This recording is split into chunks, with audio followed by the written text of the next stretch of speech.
Hello, everyone. Welcome to yet another session of our seminar series.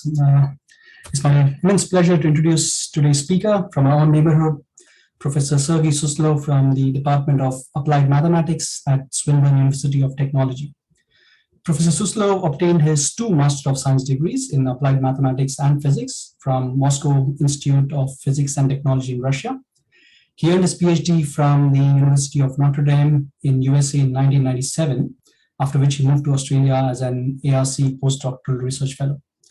He subsequently took up an academic position in the Department of Mathematics and Computing at the University of Southern Queensland, where he later became the head of mathematics discipline there. He then joined Swinburne University of Technology in 2008. His main research interests are in hydrodynamic stability theory of flows arising in various physical applications, including flows of non-Bosniak, piezo-viscous, magnetic, and electrically conducting fluids. He's currently working on a large NSF-funded project, which is investigating ocean spray influence on the dynamics of tropical cyclones. So I'll hand it over to Sergey now. Thank you. Thank you.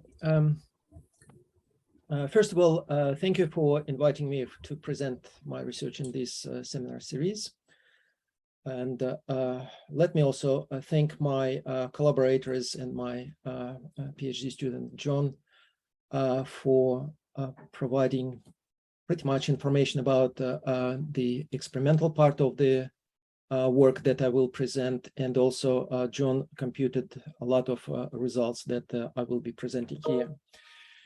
John just submitted his PhD thesis, and he is in search for postdoctoral position. So obviously, if any one of you has any plans for hiring a postdoc in the nearest future, please let us know, and John will definitely would like to consider any offerings you might have. So a few words about how all this research started a few years ago in 2016. I was lucky enough at Swinburne, it is a matter of luck, of securing a research sabbatical. And I was deciding where to go. And my criteria were probably not necessarily that much scientific. I was thinking about going somewhere where I would definitely know that I would definitely not go otherwise. And had some contacts in Mexico, and that was excellent candidate for me because I would never imagine going to Mexico otherwise. Off I went. And when I arrived there, I didn't really have any plans on what I could work on. And I asked my host there, Sergey Cuevas, who is a professor there and runs fluid mechanics lab there, whether he has anything in stock for me. My choice would, or my preference would be to work with experimentalists, because I'm a theoretician myself, and I would definitely benefit from collaborating with some experimentalists. So he said, well, yeah, I think I have something for you to play with while you're here. You're here not for a long time, and therefore we will show you something which is simple enough. Essentially a demonstration, not really a real experiment, but rather a demonstration experiment. And that's what I will start my presentation with. So I'll show you the video which I made myself on my very first visit to his lab. Here it is.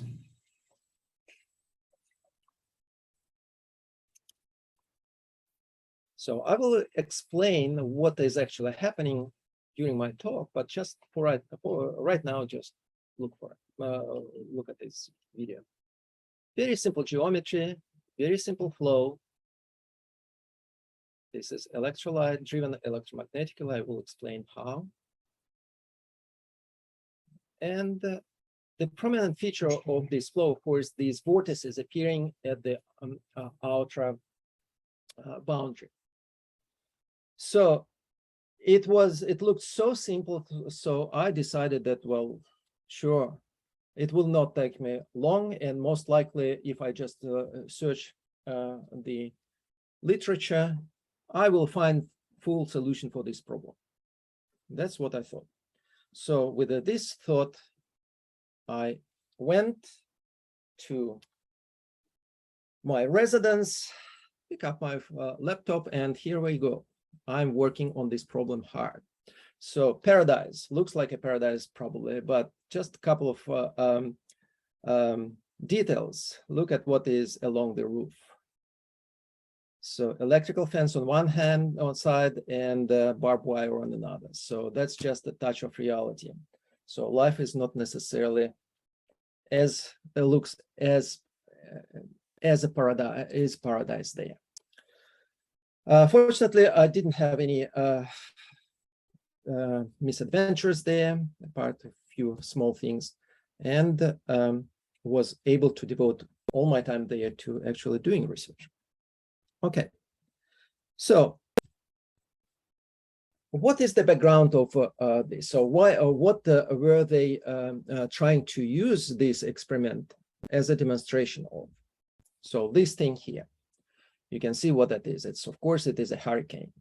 So in southern hemisphere, they are called cyclones, and they spin in a different direction. So what you see here is actually a hurricane.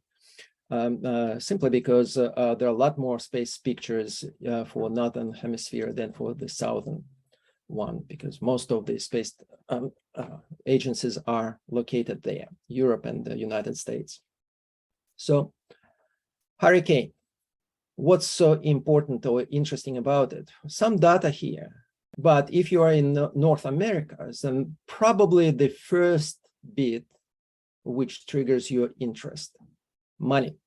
So damages caused on average is $19 billion per event, and on average, well, there used to be 7 such events per year in the world, and now the frequency of these events increases. So that much damage. So therefore, this justifies studying this.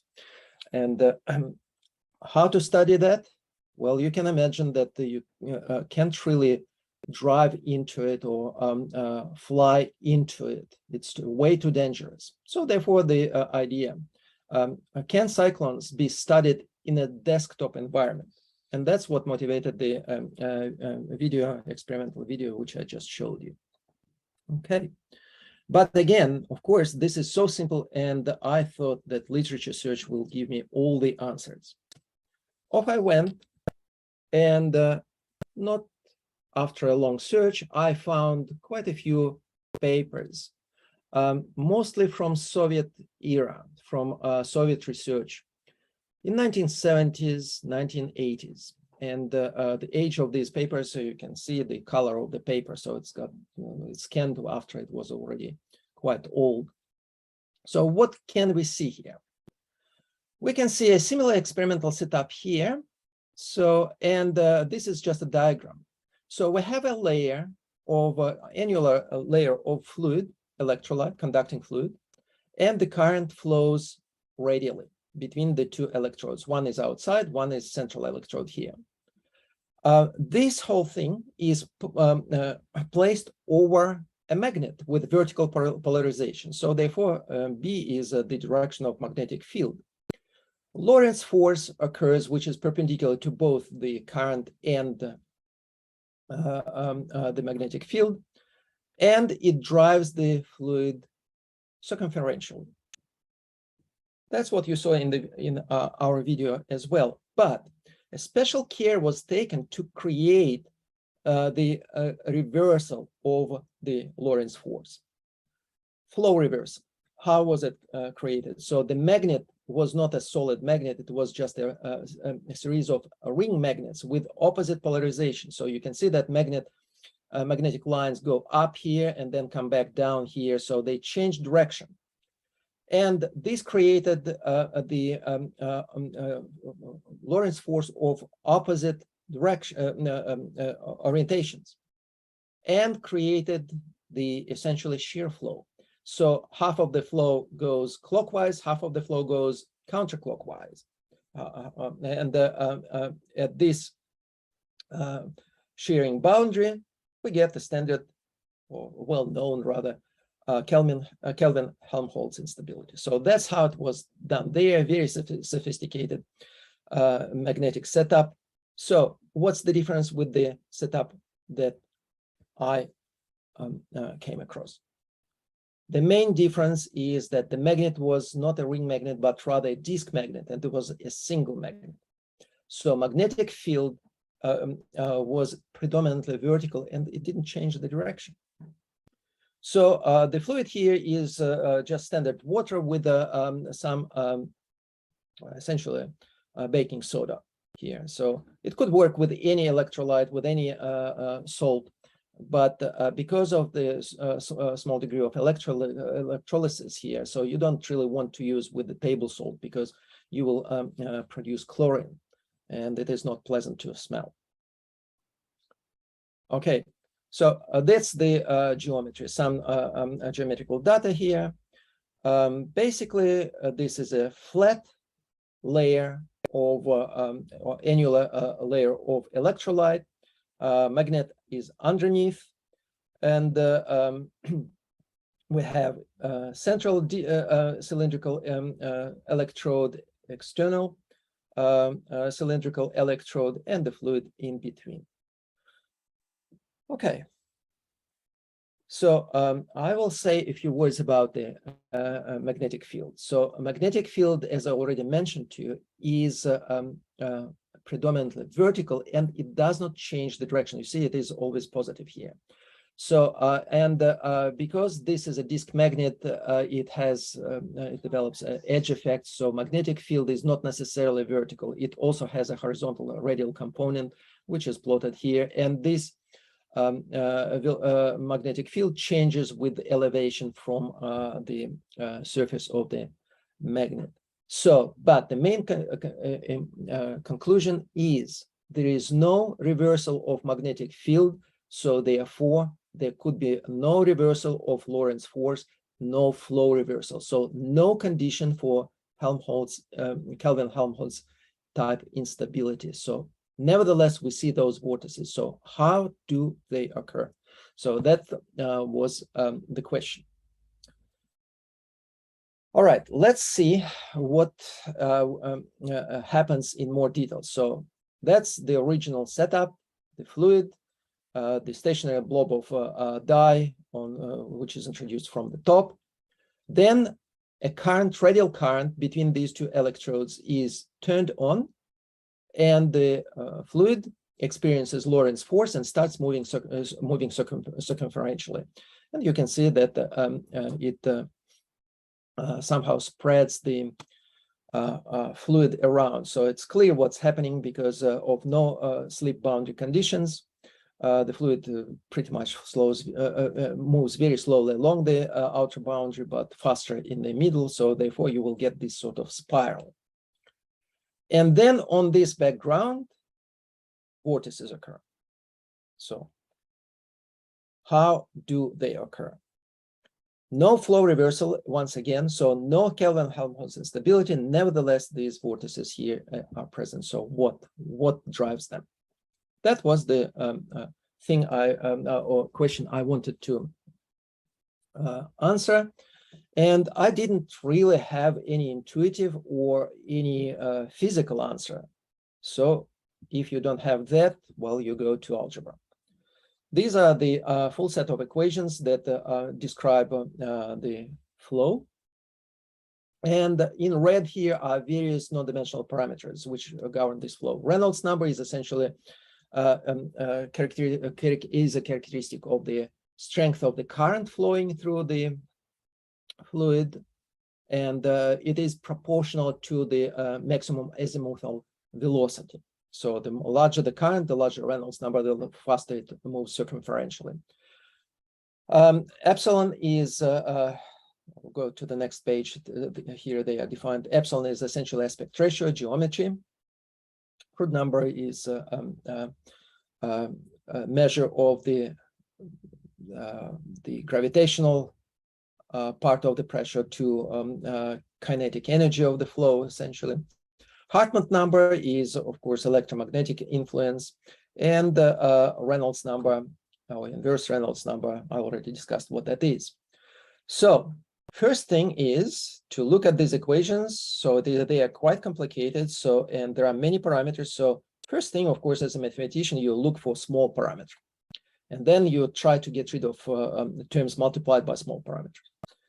And I evaluated all of them. And guess what? They are all small, which is not good because you cannot get rid of all of them because you lose the problem completely. So, but some of them are smaller than others. So deceptively smaller than others. So they are small, but it turns out some of them are more important than others, even they appear to be small. So for example, we will see that Reynolds number is more important than Froude number. Okay, so this does not seem to work, but then intuition tells us that this is an annular layer of the fluid. So therefore you would expect essentially circumferential motion, nothing else. And the fluid layer is thin. So this led me to the assumption that, well, all right, let's assume that fluid only has azimuthal velocity component, doesn't flow, doesn't move vertically because the layer is thin, and doesn't move horizontally because it has solid boundary on the left and on the inside and outside, at the internal and the external boundaries. So you can do that. Mathematically, you end up with this, just two equations. One is for electric potential. The other one is for this azimuthal velocity component. That's what I have here. And the other two momentum equations, the Z momentum equation and radial momentum equations, reduced to these two things. One says that pressure is constant along in the vertical direction.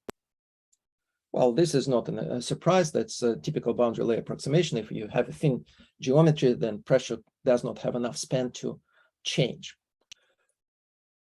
This left equation on the left-hand side, though, states that it is a function of radial direction. So it does change in radial direction.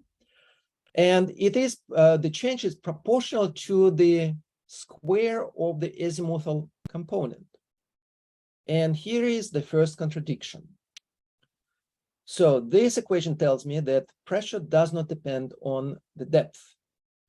This tells me that pressure depends on radial direction and on the velocity u of theta, u theta, which has to be a function of z because we have free surface on top and solid bottom. So no slip condition at the bottom and free surface condition at the top. So therefore, u theta does depend on r and z, but this combination, this pressure tells me, this equation tells me that pressure does not depend on z. This equation tells me that pressure does depend on that. So, and the only way I can bring these two together is by assuming that this Froude number is small, negligible. So if I get rid of this term, then I will be able to solve this equation. All right, it's very tempting. So off I went.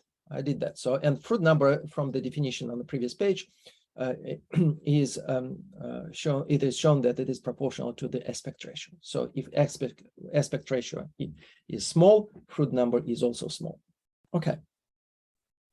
Off I went, and of course, for simplicity, I just assumed that the magnetic field is strictly vertical and uniform.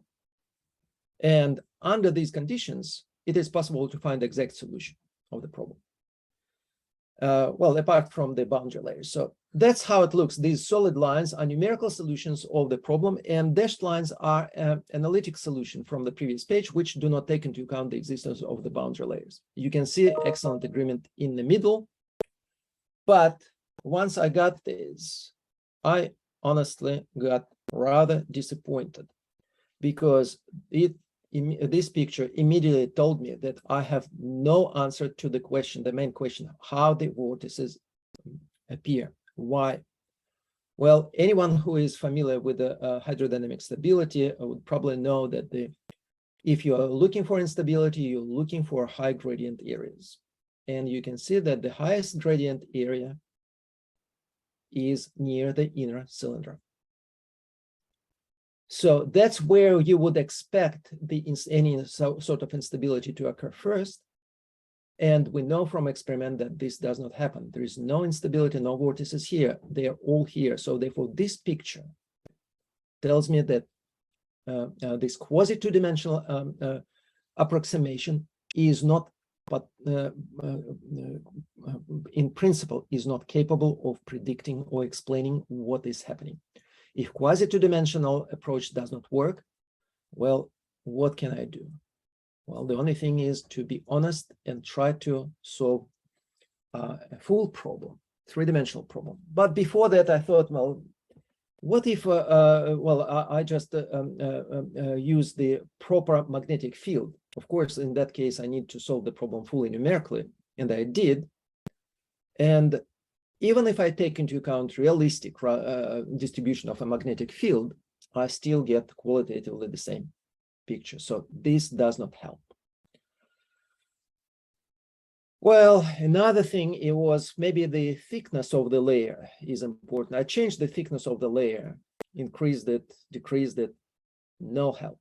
So still the high gradient area is near the inner cylinder, and this does not explain why the vortices appear next to the outer cylinder. So, well, as I mentioned to you before, Froude number in physical application, of course, is finite. And if it is finite, then quasi-two-dimensional approximation does not work. So therefore, need three-dimensional velocity field.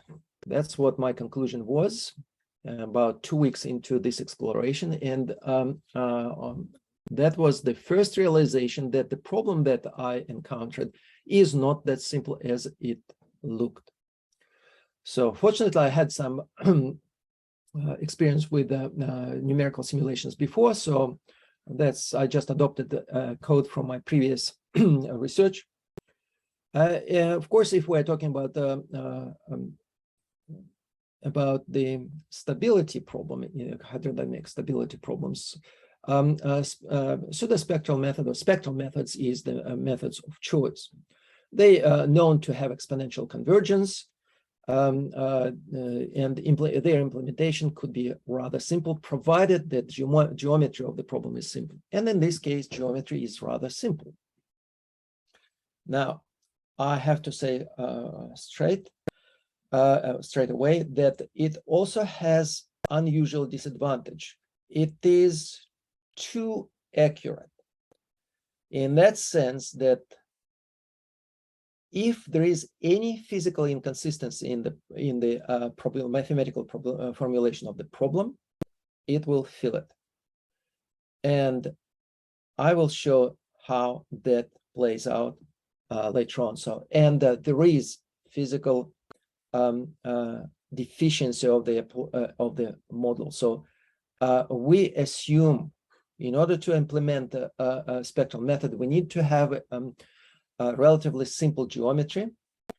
And if we are to stick with the rectangular geometry, we will essentially violate the physics, because if the fluid with a free surface moves circumferentially, it cannot remain flat. It will always develop some curvature. So as you know, when you stir your cup of tea, so next to the walls, outer walls, the level of the fluid will be higher than in the middle. Nevertheless, I went ahead and solved the problem fully numerically in three-dimensional formulation, and that was my reaction here. Wow!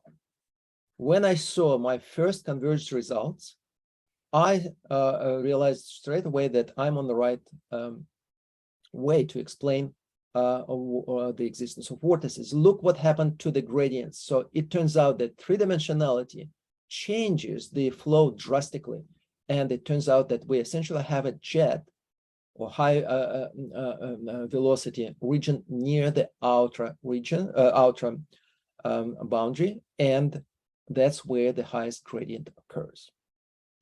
So that was very encouraging for me, and I went ahead and tried to build up upon this fact.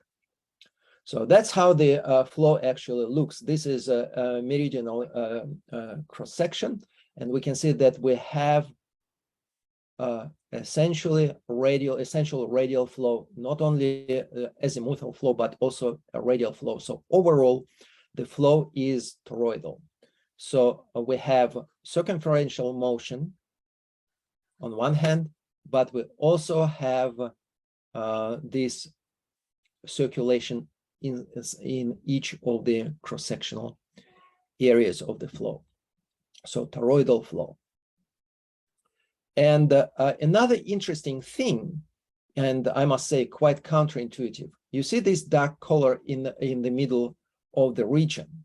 That's the dark color, dark red corresponds to the highest azimuthal velocity.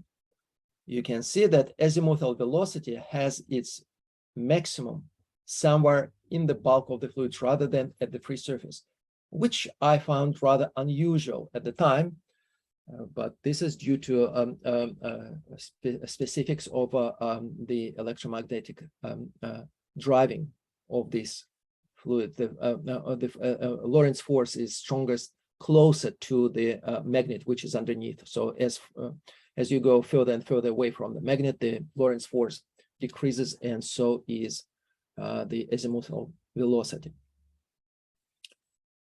All right, so that was the solution, steady state solution, axisymmetric solution, and of course, vortices naturally are considered to be a perturbation which arise on this steady state flow, or at least that seems to be logical. Off I went using standard analysis, linear stability analysis. So some details are listed here. So I considered M, which appears here, is essentially the number of vortices which we hope to observe. Sigma is the amplification rate. If a real part of this parameter here is positive, then linear instability occurs, and we would hope to see this pattern with this value of M, this number of vortices, and if sigma r is positive, so that should be experimentally visible. So I set the problem mathematically, numerically, solved it, and I bumped into another wall. It turns out that the solution which I just presented to you is linearly stable. No matter what number of vortices I would try, they would all decay. And that's what this picture here says. So sigma r is negative. All of these are negative, so therefore no vortices. Yet, of course, we saw those vortices in experiments. So what is going on? Of course, first thing was that I'm doing something wrong numerically. I checked and checked and checked and couldn't find any errors. So in particular, I thought maybe that physical limitation of the model formulation is to blame. So remember, I mentioned to you that I chose the free surface to be flat. So, and in reality, of course, it is never flat. It will be elevated as shown here. At the lower picture, it will be elevated near the outer edge, near the outer boundary. So I thought, all right, is there a way to ever estimate how strong this deformation is going to be? So the way to do that, I thought, without changing the rectangular geometry, was to compute the actual pressure field. And in real world, the pressure along the free surface is constant because of it has to be equal to atmospheric pressure. But computationally, I will get this variation. And this variation can be only supported by this elevation, hydrostatic essentially, pressure increase from the center to the outer edge. So I solved the problem in reverse. So I solved the velocity distribution, found the velocity distribution in rectangle, found the pressure, and then from pressure estimated the hydrostatic component, which I related to the elevation of the free surface. Well, that's what I get. Less than 1%, 1.1%. And I looked at the experimental set experiments. You cannot really see deflection or curvature of the free surface with your naked eye. So that's definitely is not the reason why I could not find those vortices computationally. So not the free surface. And I was puzzled for quite a while, and I was just trying to run more and more computations with different parameters. And at some point, electricity went off. So as I was running. So my code was designed in such a way that it would dump the intermediate fields so that, well, just for this case, when something happens, if anything happens, I do not lose the full solution. So some unconverged solution was written into the file. And I don't really remember what actually happened, but when the electricity came back on, I instead of just restarting this case, I changed the value of the Reynolds number, but used the saved solution, unconverged solution, as just an initial guess. Ran it, and it converged. But it converged to something which I haven't seen before. So by just sheer luck or lack of luck, whatever you call it, I found this solution. So initially I thought that something is wrong. So I started with this solution, now with this second solution. And the difference is the appearance of this, you see this extra structure here. And you can see that the velocity field is, instead of being radial velocity being non-zero all the way up to the wall, it zeroes out somewhere here. So what we see here is essentially a second toroidal structure. So I found it completely by luck or accidentally because of that malfunction, hardware malfunction, somewhere the electricity went off. Okay. So I started exploring it, and it turned out that it does exist. It does exist for parameter values, which I explored before. So I concluded that there are two solutions for the same set of parameters. So that's what I found numerically. And then I rushed into the lab and I asked my collaborators, well, if we have this counter-rotating structure sitting in the corner, it should create a stagnation line. Can we see it experimentally? And we found it. You can see it in this picture here. Indeed, there is this, the dye does not go all the way to the wall. It accumulates some distance away from it. And the only way it can happen if there is a stagnation, radial velocity stagnation line here. So radial velocity is equal to 0 here. So, okay, that was my discovery, which was confirmed experimentally later on. So I'm proud of that. And I went to explore linear stability of this second solution. And that was great success. So I indeed found that this second solution, which I found, was not stable. And therefore, it was able to, numerically, I was able to produce these vortex structures. So vortex structures. And what I found also, that the number of vortices could be different. So in this particular implementation, you can see that the up to 7 vortices, from 1 to 7 vortices, could exist in the experimental domain. So that was great. I was quite pleased with this discovery. So we found the reason or essential confirmation, numerical confirmation of a physical reality, so of the existence of these vortices. And the next thing, of course, is to understand why. So we found them numerically, but we still do not know why they exist, what actually happens. So to do that, and I already referred to the work completed by John, my PhD student, one way of doing investigating the physical mechanisms is to rewrite linear stability equations in the integral form or energy balance form. So essentially, you manipulate them, the original equations, by multiplying them by complex conjugate of velocity components and integrating over the flow domain. And then each group of terms has a very straightforward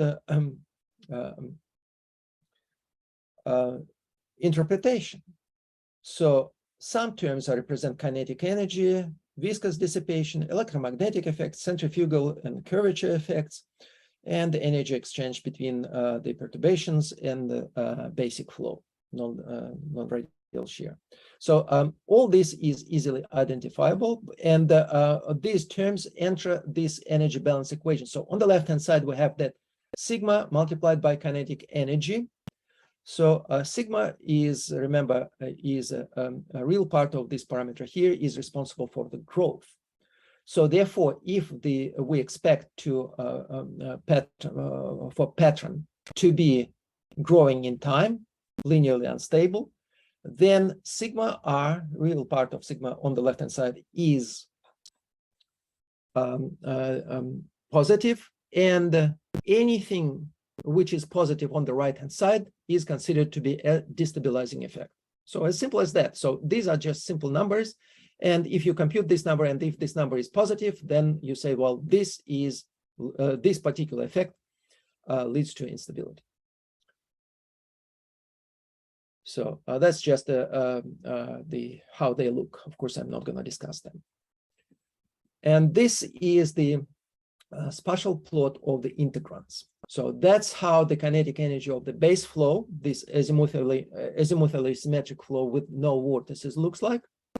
And that's how the typical perturbation looks like. You can see kinetic energy of perturbation is indeed concentrated here at the location where the two toroidal structures, large and small, collide. So that's where all the action happens. And this picture just shows where the perturbations are. They do not show, obviously, what effect is the strongest. To do that, we need to look at the numerical values. And the numerical values are telling us what is the actual nature, physical nature of the destabilization process. And we just look at these positive numbers here. So largest positive numbers here, and you can see that this is centrifugal effect.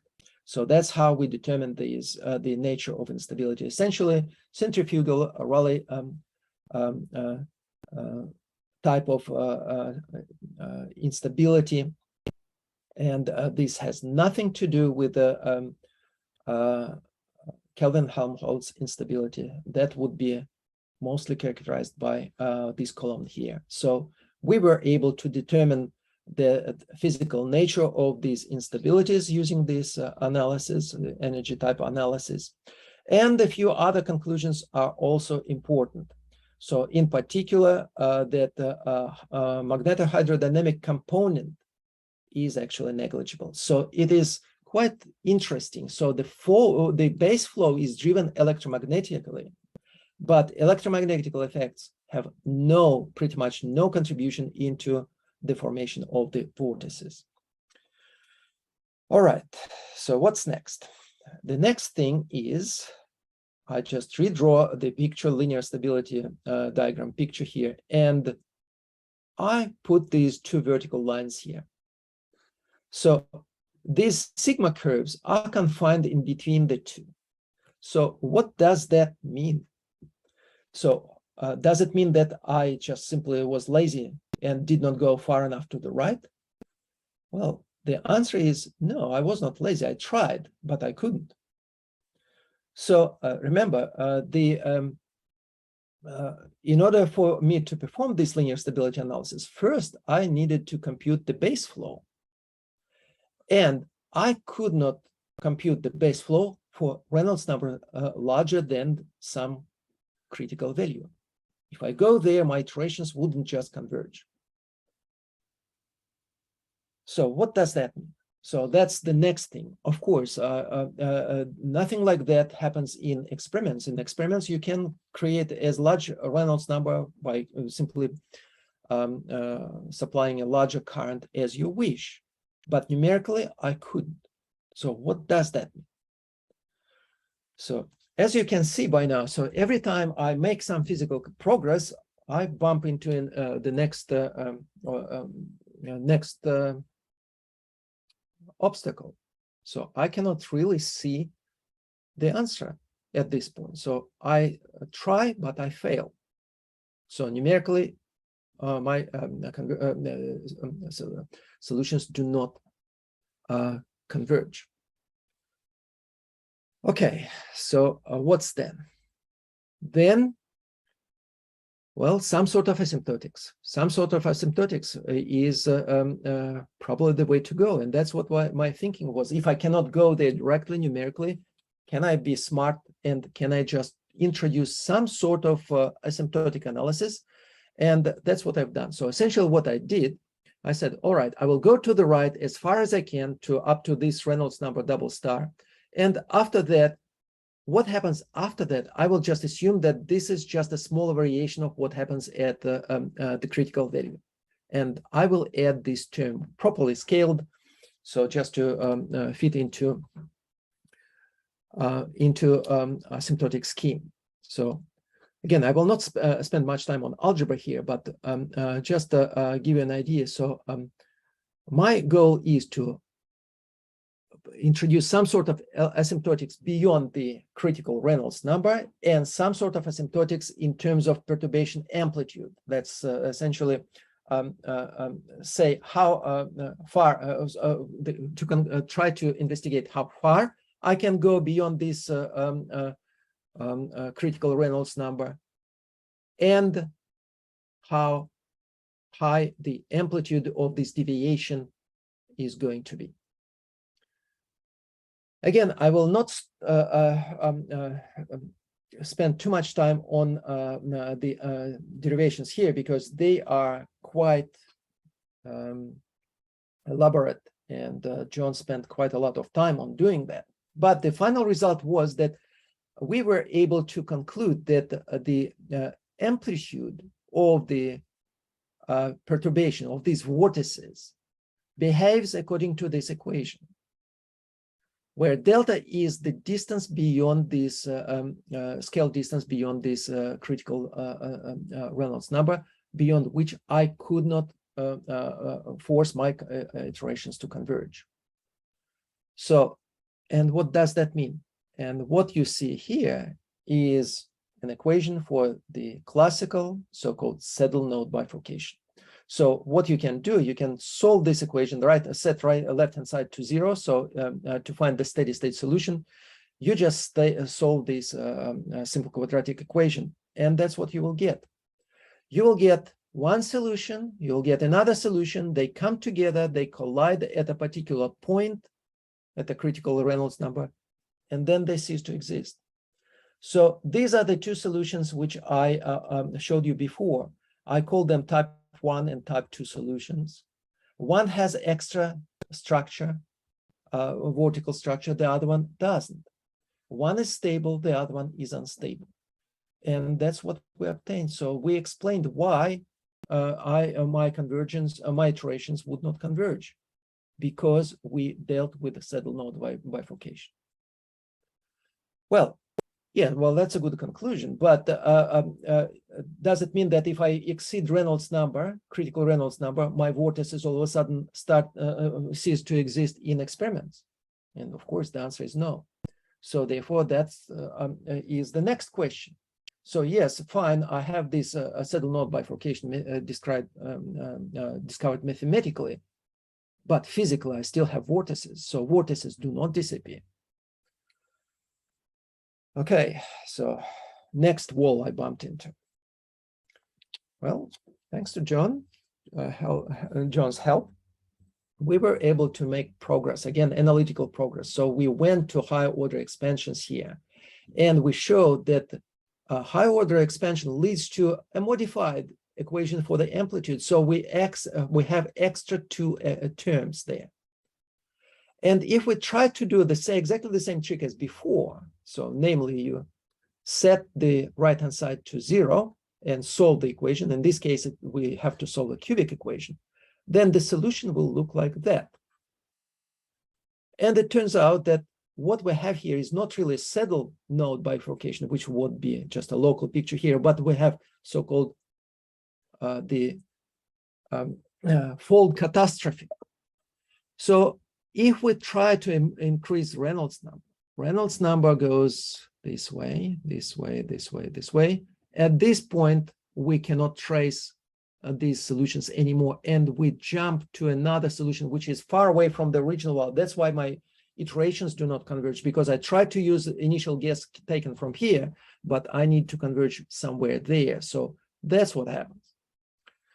So, and then you can see this amplitude flow. This is called amplitude diagram. So this new solution, not this one, but this new solution, which is a distant solution, actually is stable. The solution will be described by this point here.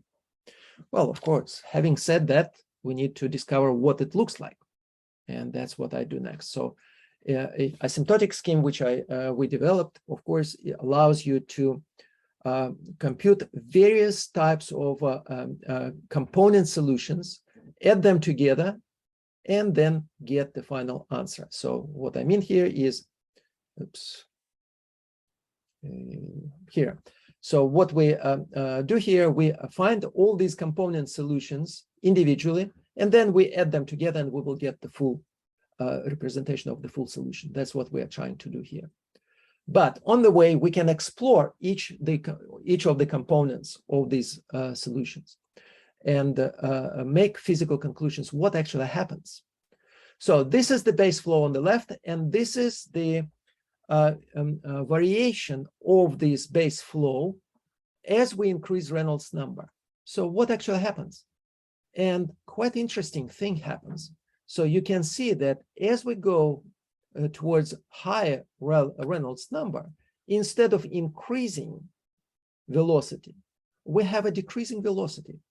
Base flow actually becomes slower as Reynolds number becomes, or driving force becomes stronger.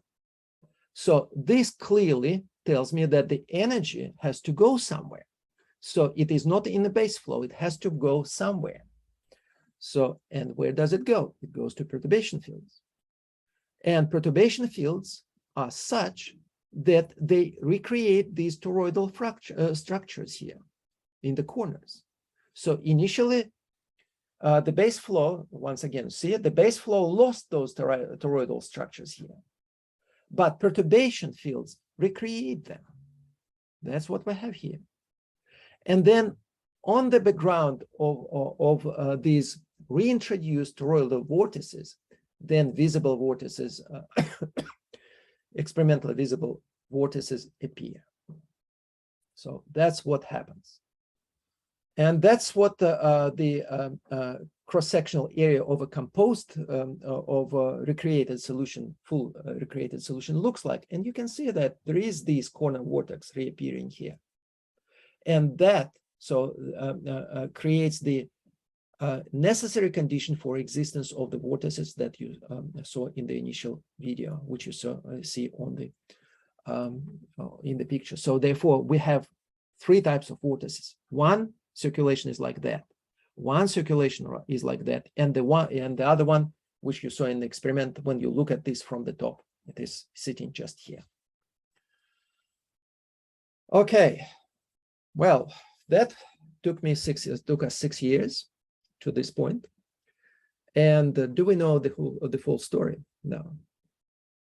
And the answer is still no. So quite a few questions are still remain unanswered about this flow, which looked so deceptively simple in the beginning. So one of the things John is working at the moment is confirmation that what we have here is not a saddle node bifurcation. It's not even a fold catastrophe. It is actually cusp catastrophe, which has the other two as ingredients. So cusp catastrophe, what does it mean? So it turns out that these S-shaped curves, they actually, so they are obtained as a function of Reynolds number here for fixed depth of electrolyte layer.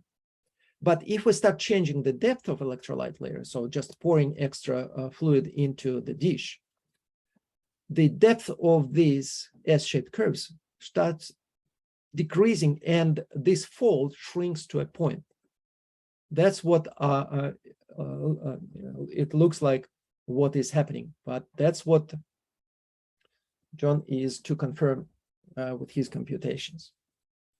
The other thing is, well, by now we understand more or less what happens as Reynolds number becomes large. We still have no idea what happens here. So as you go back, as you decrease the Reynolds number, so beyond this point, we know that one of solutions will continue to exist, a vortex-like solution, but how does vortices actually decay? So we can see here, there is a huge gap, and it looks like vortices would just disappear immediately, like abruptly, like subcritical bifurcation. Experiments do not really support that, and we still don't know what is happening here. All right, so I'm pretty much running out of time, and the only couple of things I will tell you is applications. So I told you all about mathematics and the computational things here. So, but is it really relevant? Of course, from my point of view, as a mathematician, I'm interested in exactly what I just was telling you. But are there any practical applications of that? Well, I just collected a few images on this page. So that's something you've seen before. So I showed you, discussed it with you before. This is our experiment. And this, maybe some of you saw that. This is actually a pseudo-color image of a polar region in the Jupiter. And that's Jupiter's atmosphere. You can see it there. And this is a commercial device. That's just electromagnetic stir. So this exists, and this is actually, this device here is for sale. I have a reference here. So if anyone needs this lab equipment, well, you're free to buy it. That's exactly what happens in layers of large depth. And that's what the free surface looks like if the rotation speed is high.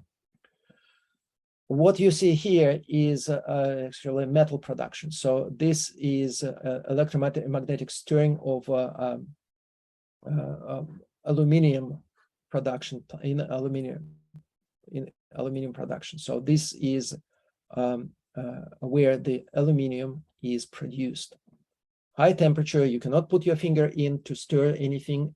And in order for you to be able to get rid of gas bubbles from molten aluminum before you can pour it into a cast, you need to stir it. So electromagnetic stirring is used there. Exactly the same principles, even the shape is the same. You can see that here. So that's where the money is. This is a bit of an academic interest, this thing here. If you replace electrolyte with the liquid metal, which has much higher conductivity, then you can spin this without actually passing the current through it, but rather by rotating the magnet underneath, like a bar magnet underneath. And interesting things happen. So you can see that opening in the middle, centrifugal opening in the middle, but it is not round. It is polygonal shape. So here it is triangle, but could be of any something of other shapes as well. Finally, some image here. This is lab on a chip, microstir. So electromagnetic stirring can be useful not only when you cannot put your finger in because of the high temperatures here, but also when the dimensions are very small to put your finger in. Right, so that's another thing. So a lot of applications of these techniques. So it is not of completely academic interest. And here I have some of my conclusions. I will not read them through also. Basically, from fundamental point of view, it was revealing for me to discover that what I saw was not Kelvin-Helmholtz instability, even though that was a Kelvin-Helmholtz instability in all previous studies, reported studies, including Soviet papers from 40, 50 years ago. And it was just a challenge after challenge after challenge. It was so exciting for me to make one step forward and just to know that there will be something waiting for me unexplored behind the corner. And I still enjoyed working on this problem because of that, from just mathematical and mathematical aesthetics point of view. So, last thing I will leave you with is just yet another more professional video for you to enjoy while you're thinking about maybe you have any sort of questions. So this is fluorescent dye visualization, all the same thing.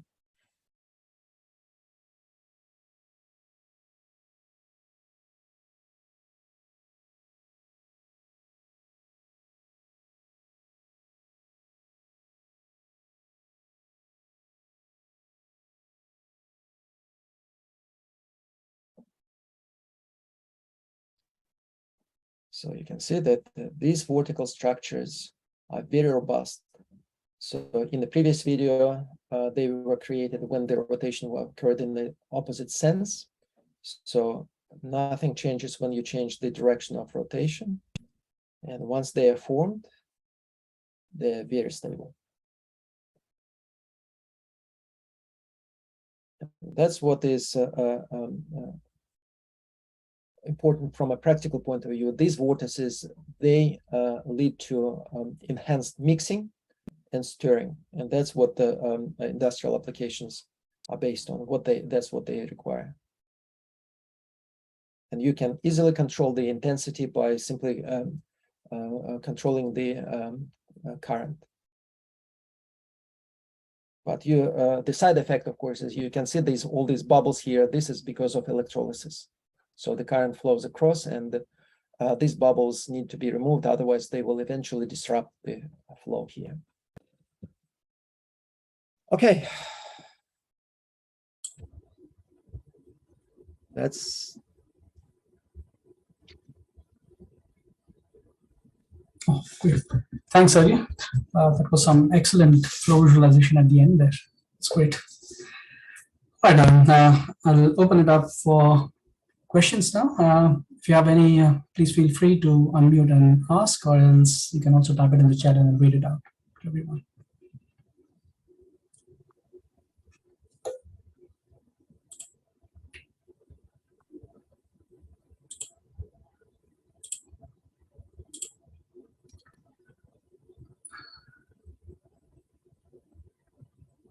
All right, while you're just collecting your thoughts, I had one, Sergey. I was just wondering, because you have an optically accessible enclosure, you could do a transverse plane measurements of the field and use that as a good validation for your cross section through the height of that your experimental domain. Get those results. Yeah, one correction. I couldn't. Experiments are not mine. No, I mean, well, experiments for future probably. It's the experiments are all performed in Mexico, and unfortunately, because of COVID, we could not proceed. Well, first of all, I am not there to guide them, so I have to rely on my colleagues to do those experiments for me. I gave them many ideas, including the one you just mentioned. Yeah, so essentially like a laser knife and maybe PIV type of visualization. Yes, and they've done some of that, and they've done also quite interesting experiments when they replaced the fluid layer with a film, which is unique. I think I never seen anything like that before, but. Unfortunately, all this had to stop about 2 years ago because of COVID, and Right now, it's just difficult for me to convince them to come back. Well, their priorities shifted, unfortunately. Well, of course. Yeah. No problem. Tony's hand is up. Go ahead, Tony. Hi, thanks very much, Sergey. Yeah, a very elegant presentation. I'll just ask a sort of an engineering question.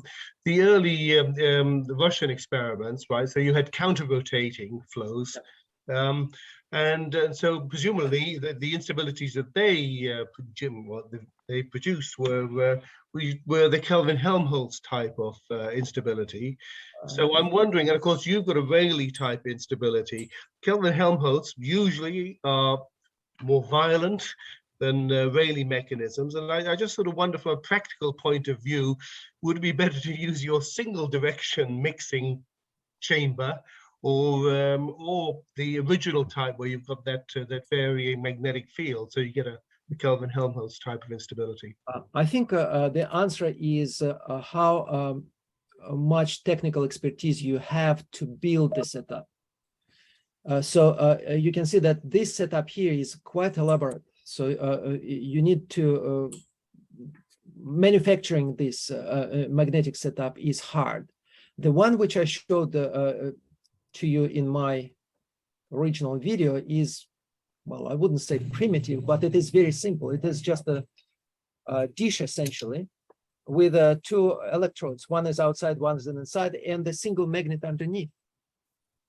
So the simplicity of this setup, what could be practically attractive compared to what more elaborate setup here is for, which is required for Kelvin-Helmholtz. So that's probably the answer. So if you have an opportunity to create a sophisticated magnetic field, then in terms of intensity of mixing, that probably would work better. But the other one is simpler. Yeah, no, okay, thanks, good answer. In micro lab on a chip applications, this is not feasible. The other one might be.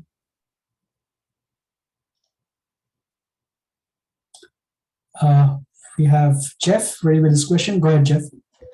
Thanks. Jeff Keppert here from the Bureau of Meteorology. On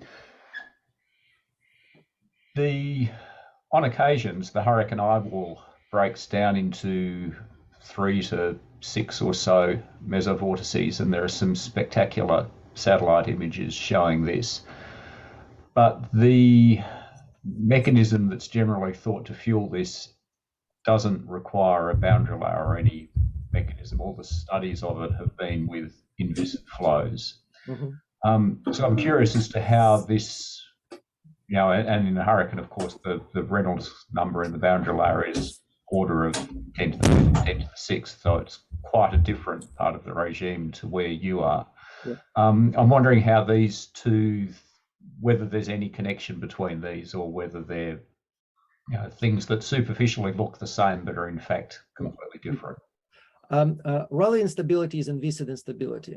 So what we have here, what we discovered here is we classify it as Rayleigh instability because viscosity or existence of the boundary layer is, in a sense, all we need to make sure that the outer layer of fluid moves slower than the inner layer. And this is in this particular experiment, it is achieved by having a no slip boundary condition outside. But if the same conditions are created in the atmosphere when outer region moves slower than the inner region, which is, I think, the case in a tornado, definitely, then the Rayleigh type of instability is there already. Well, at least the necessary condition for that is already there. So the outer layer moves slower than the inner layer. So when you consider like two concentric circles, inner circle moves faster, spins faster than the outer circle, and that will create the necessary condition for Rayleigh instability. I would think that that's probably what happens in nature, in the application which you mentioned. In our case, it also happens, but for a different reason. It's because of the existence of the solid boundary. But that is a passive. Boundary layer is not really the main factor here. It's just the fact that the velocity becomes slow as you go further away from the center. Yes, I'm not sure about that. In a hurricane, it's that you have relatively slow air in the eye, fast air at the eye wall, and then slow air outwards. And so, in fact, the three, as I understand it, are thought to be important. Would be interesting to look further at that. Yeah, I must say that my reference to atmospheric science, of course, is rather superficial. So it's just because I found these papers where they had this example, and this paper comes from Institute of Physical Oceanography in Moscow. So that's why I assume that that's what they were studying. Thank you.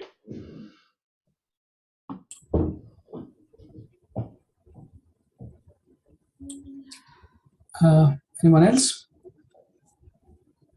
So Sergey, just a final question. I was just wondering, do you reckon there's some similarities with results from Taylor-Couette flow? I thought about that, and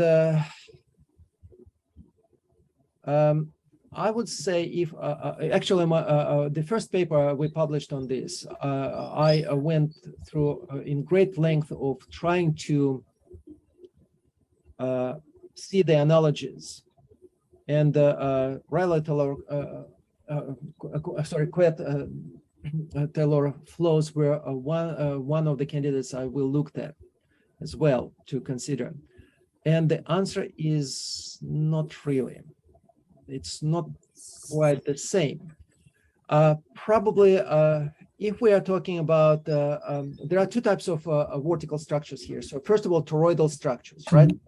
For us to be able to see these vertically aligned vortices with vertical axes, we need to have two toroidal structures. So what causes the existence of these two toroidal structures? So the first, I would say, the instability, the first type of instability which leads to appearance of this secondary toroidal structure is of girdler type. When we have a boundary layer on the curved surface. Yeah.